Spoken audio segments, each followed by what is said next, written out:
They mocked the black delivery man, then went silent when they discovered his true identity. The morning sun bathed downtown Dallas in golden light, and the streets bustled with people lost in their daily routines. Among them was Marcus Grant, a delivery driver whose quiet confidence masked years of hard-earned wisdom. Today's task was straightforward: drop off a shipment of fresh produce and seafood at Bel Andrea's Fine Dining, one of the city's most exclusive restaurants. Marcus had been to high-end spots before, but none carried the same air of pretentious superiority as this one.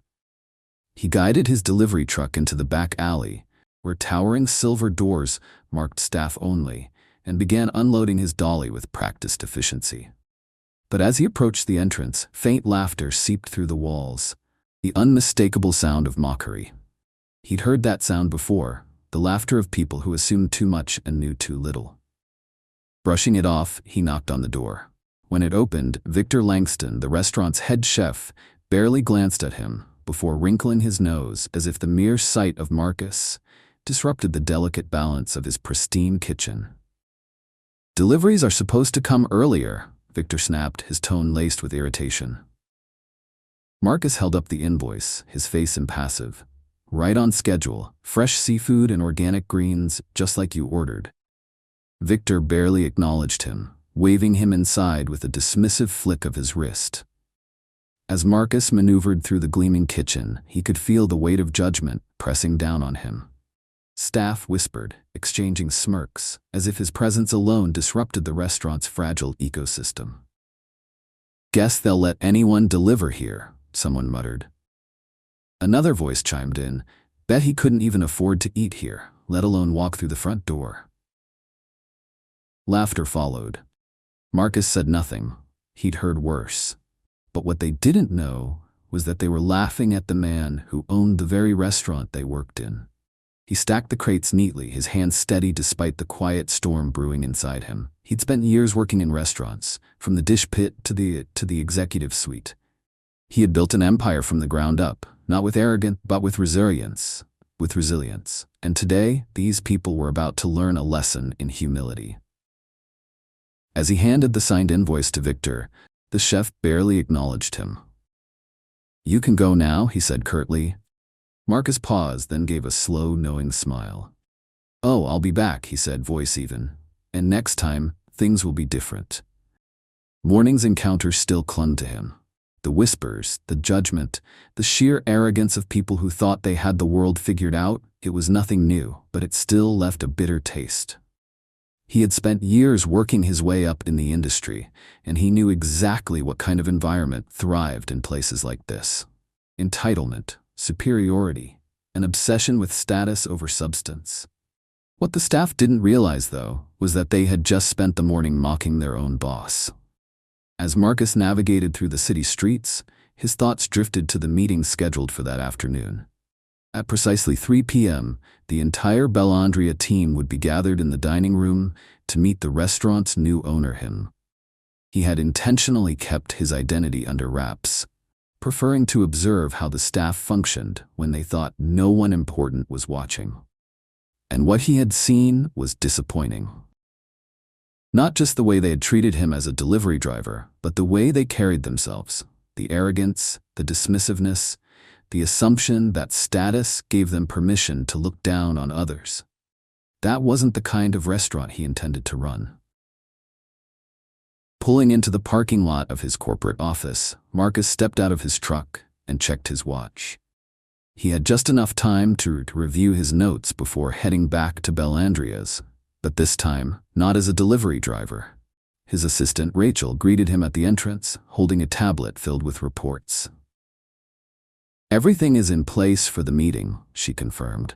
"Staff is expecting an announcement about leadership, but they still don't know it's you." Marcus smirked slightly, shaking his head. "They will soon enough." By the time 3 p.m. rolled around, the staff was gathered in the elegant dining area of Bel Andrea's. The tension in the room was almost tangible. The head chef, Victor Langston, leaned against a polished table, arms crossed, clearly impatient. "I don't get why we're wasting time on this," he muttered to the sous chef beside him. If it's some corporate guy coming in to shake things up, we'll just deal with it and move on." The servers whispered among themselves, some still snickering about the delivery driver from earlier that morning. If only they knew. Then the doors opened. Marcus walked in. The reaction was instantaneous. The laughter died. The whispering ceased. Every pair of eyes in the room locked onto him, confusion flickering across their faces. Marcus took his time walking to the front, letting the silence stretch. He could feel their discomfort, the weight of realization settling in as it dawned on them who he really was. The restaurant manager, Greg, was the first to speak. His voice cracked slightly as he stumbled over his words. Mr. Grant, what are you doing here?" Marcus clasped his hands in front of him, his expression unreadable. "What am I doing here?" He let the question linger before answering. "I'm here because 3 weeks ago I bought this restaurant." A wave of stunned silence crashed over the staff. Victor's arms slowly uncrossed. One of the waiters visibly swallowed, his face paling. The smirks? Gone. The arrogance? Evaporated. Reality was hitting them like a freight train. Marcus continued, his voice calm but commanding. "I spent the morning observing how things operate around here. I saw the way you treat people when you think they're beneath you. The jokes, the sneers, the blatant lack of respect." His gaze settled on Victor, who was now shifting uncomfortably. "I heard the things you said about me. About delivery drivers. About people you thought didn't matter." The room was deathly silent. Marcus exhaled, letting his gaze sweep over the staff. "But let me tell you something. You should always be careful how you treat people. Because you never know who's watching. You never know who they really are." Somewhere in the back, a glass clinked against a table as someone's hand trembled. The weight of embarrassment, shame, and regret was suffocating the room. But Marcus wasn't finished.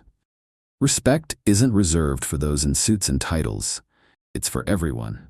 And starting today, this restaurant is going to be built on respect, or won't be built at all.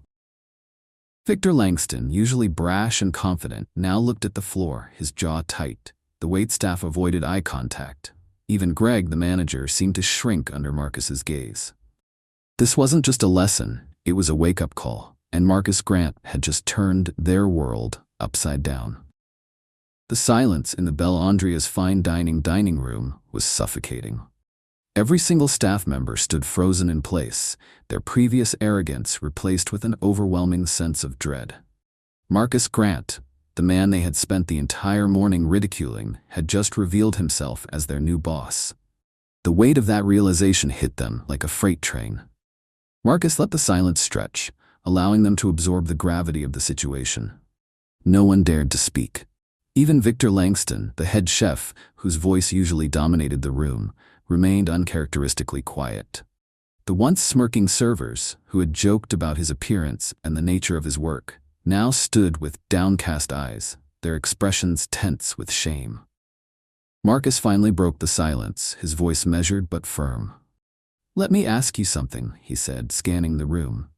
"If I hadn't walked in here today as the new owner, if I were just another delivery guy, someone dropping off fresh ingredients to help you do your job, would anything change?" He saw a flicker of hesitation cross their faces, their silence speaking volumes. "That's the problem," he continued. "The way you treated me wasn't just about me. It's about the culture you've created here. It's about how you treat anyone you think is beneath you." His gaze sharpened as he looked at Victor. "And that's not leadership, chef. That's toxicity. And I won't have it in my restaurant." Victor flushed red, shifting uncomfortably. Marcus wasn't raising his voice, but his words cut sharper than any shouting ever could. Marcus turned to Greg, the restaurant manager, who looked just as nervous as the rest. "Greg, let me ask you something. How often do you see this kind of behavior here?" Greg cleared his throat, clearly struggling with his response. Things get busy and the pressure is high. Sometimes people don't think before they speak." Marcus raised an eyebrow. "So it's normal?" Greg hesitated before reluctantly nodding. "It happens." Marcus let out a slow breath and shook his head in disappointment. "See, that's the problem. It happens because it's allowed to happen. and it's allowed because no one holds anyone accountable. He turned his attention back to the staff, his voice carrying the weight of someone who had worked twice as hard for half the recognition his entire life. Let me tell you something about me. I wasn't born into this business. I didn't inherit wealth or privilege. I started at the bottom washing dishes in a small diner, sweeping floors, learning what it meant to work for something, instead of expecting it to be handed to me. His words hung in the air like an unshakable truth. And because I've been there, I will never tolerate the kind of entitlement I saw today. The staff remained silent. For the first time, they were forced to confront a truth they never expected to face. Marcus took a step forward, his voice calm but unyielding. So here's what's going to happen. If you work here, you will respect every person who walks through these doors, whether they're a guest, a delivery driver, or the janitor cleaning up after you. If you can't do that, this isn't the place for you. A server shifted uncomfortably, stealing a glance at her coworkers as if searching for reassurance. A few of them nodded, though hesitation was still evident in their eyes. Victor finally spoke, his voice lower than usual. Look, Marcus, Mr. Grant, Marcus cut him off. If you're about to give me an excuse, save it. If you're about to say you didn't mean anything by it, don't waste your breath. I don't want apologies. I want change. Victor's mouth opened, then closed. He nodded stiffly. Marcus exhaled, feeling the shift in the room. They weren't defiant anymore. They weren't laughing, they were listening. This restaurant will thrive because of its people, not in spite of them. Respect isn't an option here, it's the foundation. If you're willing to be part of that, then let's move forward together. If not, let me know now, and I'll help you find the door. A heavy pause followed. No one moved. Then, one of the servers, one of the very people who had laughed at Marcus earlier, slowly nodded. I want to do better, she murmured. Another followed, me too. Then another. The tide was turning. Marcus finally allowed himself a small nod. Good, then let's get to work. Bellandria's fine dining wasn't just going to change. It was going to set a new standard. The weight of Marcus Grant's words still lingered in the air as the staff of Bellandria's fine dining remained motionless, absorbing the full gravity of what had just happened. No longer was the man they mocked just another delivery driver. He was the new owner, the very person who controlled their futures. The atmosphere had shifted, and for the first time in years, the restaurant's walls were witnessing a reckoning. Marcus let the silence stretch, his piercing gaze sweeping across the room, assessing the people he had just confronted. Some were still too shocked to react, their eyes darting toward their coworkers, searching for validation, for some sign of what to do next. Others had lowered their heads, processing the shame that gnawed at them for their earlier behavior. This wasn't just a lecture. This was a moment that would define whether they stayed stagnant or evolved. Greg, the restaurant manager, was the first to attempt to regain control of the situation. He cleared his throat, forcing a professional smile that didn't quite reach his eyes. Well, Mr. Grant, I think we can all agree that your message has been received. We, of course, welcome any guidance you have for us moving forward. Marcus narrowed his eyes, not missing the calculated way Greg phrased his words, an attempt to smooth things over without fully taking responsibility. He wasn't here for empty platitudes. He was here to make sure that the culture of Bellandria's was rebuilt from the ground up. Guidance? Marcus repeated, his voice even but firm. Greg, this isn't just about guidance. This is about rewriting the way things operate here. Starting today, we're establishing a new standard, not just for service, but for respect toward guests, toward colleagues, and toward every person who plays a role in making this restaurant run. Victor Langston, the head chef, shifted uneasily. The usual bravado that he carried in the kitchen had been stripped away.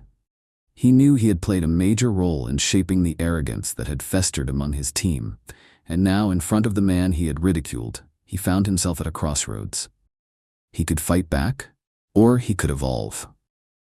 Mr. Grant, Victor finally spoke, his voice quieter than usual. I take full responsibility for how we acted today. It was unprofessional and frankly embarrassing. You're right, we need to do better. A murmur of agreement rippled through the staff, some nodding, others avoiding eye contact, ashamed of their earlier behavior. Marcus gave a small nod, acknowledging Victor's words. Acknowledgement is the first step, but actions matter more. I've spent years in this business, working my way up from the bottom, and I've seen firsthand what makes a restaurant succeed or fail. Let me tell you something. It's not just the food, it's the culture. And right now, this place, it's got a broken culture. That changes today. He turned, motioning toward the expansive dining area with its pristine white tablecloths, crystal chandeliers, and gleaming silverware. People come here expecting excellence, but what good is excellence on the plate if it isn't reflected behind the scenes? If you treat the people in this kitchen like they don't matter, that energy seeps into everything you do. And trust me, guests notice. It affects service, it affects morale, and eventually, it affects the bottom line. Greg, ever the businessman, perked up at the mention of financial impact. So, what exactly do you have in mind? He asked, carefully adjusting his tie. Marcus folded his arms. First, mandatory training for all staff, not just on service, but on professional conduct and leadership. Every single person here, from management to dishwashers, will understand that respect isn't optional. A few employees stiffened at the mention of training, but Marcus continued. Second, open-door policy. If you see something wrong, whether it's misconduct, unfair treatment, or even inefficiencies, you speak up. There won't be retaliation, only solutions. No more covering up bad behavior just because someone has seniority. The weight of that promise settled over the room. For too long, silence had been a survival tactic. Now Marcus was offering them something different. Accountability. Victor let out a slow breath, nodding. And what happens if someone doesn't want to change? Marcus met his gaze without hesitation. Then they don't belong here. The bluntness of his response sent a shiver through the staff. This wasn't just a speech, it was a new reality. The room was quiet again, but this time, it wasn't out of discomfort, it was out of understanding. Marcus wasn't here to punish them, he was here to lead them. And deep down, they knew this was exactly what the restaurant needed. The weight of Marcus Grant's words settled over the room like an unexpected storm, soaking into the very foundation of Bellandria's fine dining. The arrogance, the dismissive smirks, the whispered comments that had filled the air earlier that morning were gone. In their place was a thick silence, one that carried the weight of realization. This wasn't just another staff meeting. This was the beginning of a reckoning. Marcus scanned the faces before him, seeing a mixture of emotions, some embarrassed, others contemplative, a few still resisting the gravity of the moment. Change was uncomfortable. It forced people to confront the parts of themselves they preferred to ignore. And right now, every single person in that dining room was wrestling with their own reflection. Greg, the restaurant manager, took a cautious step forward. Mr. Grant, I understand your position and I respect your experience, but surely some of what you witnessed today was just, he hesitated, searching for the right words. Misplaced humor? A slow, knowing smile spread across Marcus's face. Misplaced humor? He repeated, letting the words settle. He folded his arms across his chest and shook his head. No, Greg, it wasn't humor. It was a culture, a toxic one. One that's been allowed to fester because no one has held it accountable. Until now. Greg swallowed hard, nodding slightly. He had been in this industry long enough to recognize a battle he wouldn't win. The staff was shifting, awakening to something deeper than their usual routines. Victor Langston, the head chef, cleared his throat. I won't lie to you, he admitted. I've worked in kitchens where it's every man for himself, where the hierarchy is what keeps things running. I learned to be tough because that's what it took to survive in this business. But, he exhaled, rubbing the back of his neck, that doesn't mean we were right today. A few nods of agreement rippled through the room. For the first time, some of them were starting to see it. Not just the immediate embarrassment of being caught, but the deeper implications of their behavior. Marcus took a step forward, his tone firm but not unkind. I know how this industry works. I know the pressures, the egos, the traditions that make people believe this kind of culture is necessary. But I also know that success doesn't come from fear. It comes from excellence, and excellence is built on respect.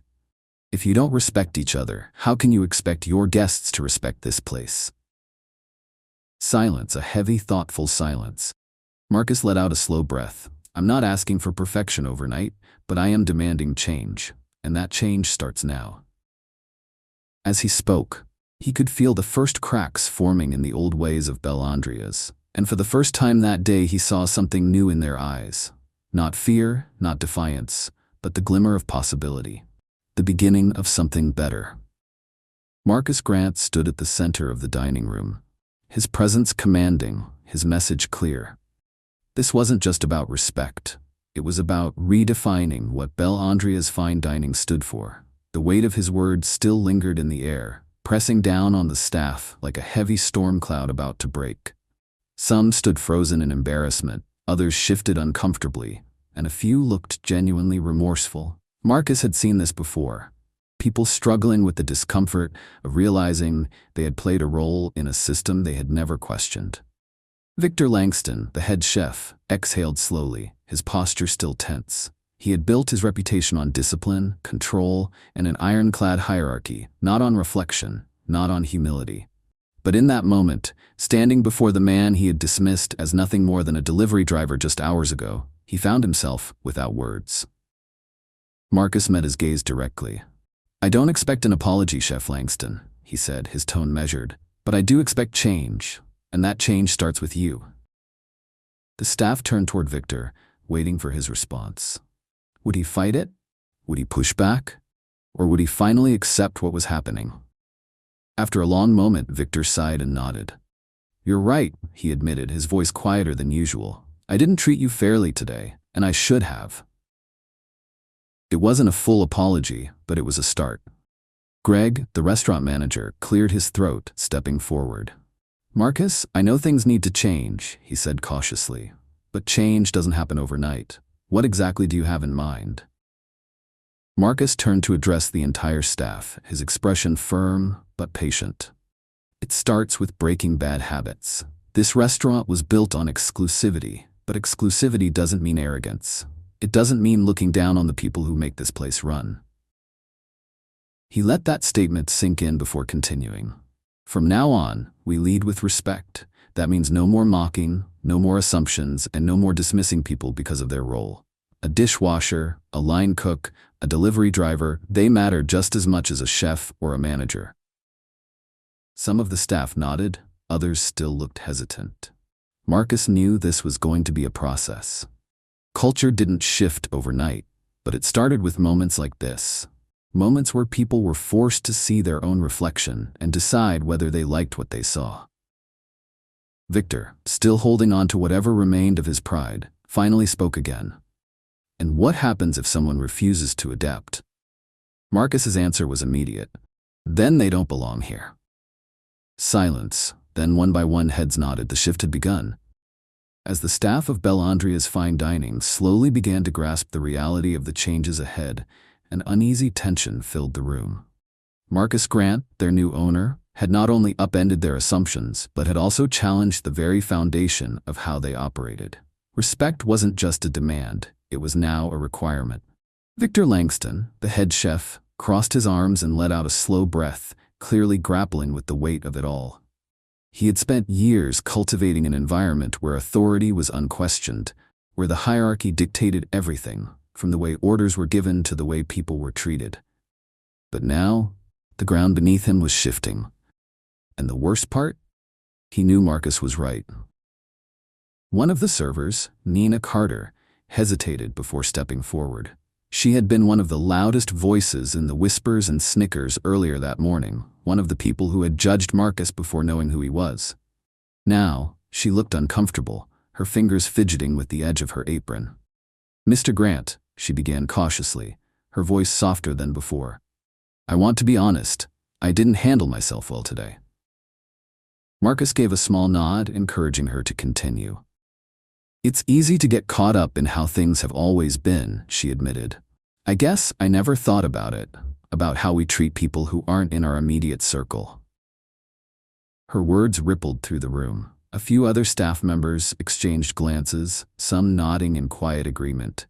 They had never questioned the culture of the restaurant before because it had always been that way. And that, Marcus knew, was exactly the problem. He took a step forward, his voice steady but firm. "I appreciate your honesty, Nina, but understanding the issue is only the first step. The real question is, what are you going to do about it?" A flicker of determination passed through her eyes. "I'm going to do better," she said, "and I'll make sure others do too." It was exactly the kind of response Marcus had hoped for. Change wasn't just about leadership, it had to come from within the team as well. If they held each other accountable, if they made an effort to shift their mindset, Bel Andrea's could become more than just an exclusive restaurant for the elite. It could become a place where both employees and guests felt valued. Victor finally sighed, rubbing the back of his neck. "You're really not going to back down on this, are you?" Marcus let out a short chuckle, not even a little bit. The room remained quiet for a moment before Victor finally nodded. "Then I guess we'd better get to work." And just like that, the culture of Bel Andrea's fine dining took its first step toward something greater. The weight of the moment lingered in the air as the staff at Bel Andrea's fine dining absorbed the reality of their new culture. Marcus Grant, their new owner, had not come in with threats or ultimatums. Instead, he had given them a challenge to be better, to do better. But the real test was not in their words. It would be in their actions. Victor Langston, the head chef, remained standing, arms crossed, but there was a shift in his demeanor. His usual confidence bordering on arrogance had been punctured, leaving room for something else. Reflection? Maybe even regret? He had spent years perfecting dishes, commanding his kitchen with authority, and ensuring that Bel Andrea's reputation remained untarnished. But now he had to face the truth. Being a good chef wasn't just about skill, it was about leadership. As the staff murmured among themselves, Greg Holloway, the restaurant's manager, cleared his throat. He had been silent through most of the meeting, keeping his head down as if hoping to disappear into the background. But now, he realized that was no longer an option. "Marcus, I have to admit something," Greg said, shifting awkwardly. "I knew the way the team treated outsiders wasn't right, but I let it slide. I thought, that's just how things are in fine dining. But today," he hesitated, his eyes flickering toward Marcus. "Today, I saw how easy it is to make the wrong assumptions, and I don't want to be the kind of leader who lets that happen." Marcus regarded him for a long moment before nodding. "Acknowledging the problem is the first step, Greg. Now comes the hard part, fixing it." Greg exhaled sharply, but this time, it wasn't out of nervousness. It was resolution. Across the room, Nina Carter straightened her posture. If Greg, the manager who had silently condoned their behavior, was willing to change, then she had no excuse not to. She turned to Victor, the head chef, and spoke before she could stop herself. "Chef, you run one of the best kitchens in the city, but today you let yourself down." Victor's jaw tensed, but he didn't interrupt. "We follow your lead," Nina continued, her voice steady. "If you mock someone, we do too. If you look down on someone, we do the same. But if you start treating people with the respect they deserve, we'll follow that too." The words landed hard. Victor glanced at Marcus, then at his staff, before finally letting out a breath. "Then I guess I'd better set a better example." For the first time that day, Marcus allowed himself a small smile. Change was happening, not because of his title, but because they had finally chosen to see the truth. And that was leadership. The meeting ended, but its impact lingered long after Marcus Grant left the room. Bel Andrea's fine dining had operated under the same unspoken rules for years: hierarchy over respect, ego over humility. But now, for the first time, those rules were being rewritten. Victor Langston, the head chef, found himself pacing in the kitchen, the weight of his own arrogance pressing down on him. He had prided himself on being a master of his craft, a leader in his domain. Yet today, he had been humbled, not by force, but by truth. He had allowed his kitchen to become a place where status determined worth, where a person's value was judged by the uniform they wore. And it made him sick to realize he had fostered that culture. Across the restaurant, Greg Holloway sat at his desk, staring at the reflection in his office window. He had never thought of himself as a bad manager, but wasn't turning a blind eye just as damaging as outright disrespect. He had let his staff dictate the environment, afraid that standing up for the right thing would make him weak. But Marcus had shown him otherwise. Meanwhile, in the dining area, Nina Carter and the other servers exchanged uneasy glances. The weight of guilt sat heavy on their shoulders. The way they had laughed at Marcus, mocked him without hesitation, exposed something ugly within themselves, something they could no longer ignore. The change didn't happen all at once. No grand speeches, no immediate transformations. But something was different. The laughter that once carried undertones of mockery was now absent. The sideways glances had turned into self-reflection. The silence, no longer one of arrogance, but of contemplation. The next morning, as the first deliveries arrived, Victor himself stepped out to greet the driver. He didn't just sign the invoice and wave him off, he helped carry the boxes inside. Greg made it a point to personally check in with each staff member, not just as their boss, but as a person who valued them. Nina made sure that every guest, regardless of their appearance, was treated with equal care. Marcus had planted a seed, and now it was up to them to make sure it grew. As the days passed, the shift in Bellandria's fine dining became undeniable. What had once been a place of quiet exclusion, where status dictated respect, was now on the path to something greater. But while many embraced the change, others struggled with the weight of their past behavior. Victor Langston, the once proud head chef, found himself facing his biggest challenge yet, not in the kitchen, but within himself. For years, he had built his reputation on authority and skill, never once considering that leadership was about more than just being in charge. Now he saw his staff differently, not as a hierarchy of value, but as people with stories, struggles, and strengths beyond their titles. One evening, as the dinner rush reached its peak, a new delivery driver arrived, young, nervous, clearly unfamiliar with the fast pace of a high-end restaurant. Victor watched as the staff instinctively began to react the way they always had, judgmental glances, impatient sighs, the assumption that he was beneath them. For a moment, Victor hesitated. The old him might have let it happen, might have reinforced it with a dismissive remark. But the voice of Marcus Grant echoed in his mind, reminding him of the man he had once mocked without a second thought. Victor stepped forward, breaking the cycle. "Hey," he called out, his tone firm but kind. "Take your time, we'll help you get it right." The room stilled, the staff exchanging glances of surprise. A different kind of silence filled the space, not one of superiority, but of realization. They were witnessing the transformation of a leader who had once been blind to his own flaws, a leader who now understood the power of respect. The young driver nodded, gratitude in his eyes, and went about his task with a little more confidence. The ripple effect had begun once more. Victor didn't need an audience for his change. True leadership wasn't about proving a point, it was about setting the standard, even when no one was watching. And that, more than anything, was the lesson Marcus had left behind. The quiet hum of Bellandria's fine dining was different now. The kitchen no longer echoed with mocking laughter or hushed whispers of judgment. There was an air of awareness, an unspoken understanding that things had changed, not just in policy, but in mindset. But for some, the weight of past actions was heavier than they cared to admit. Rachel Monroe, the restaurant's senior server, found herself struggling with the memories of how she had treated Marcus Grant that day. She had laughed along with the others, rolled her eyes at his uniform, and dismissed him as unimportant.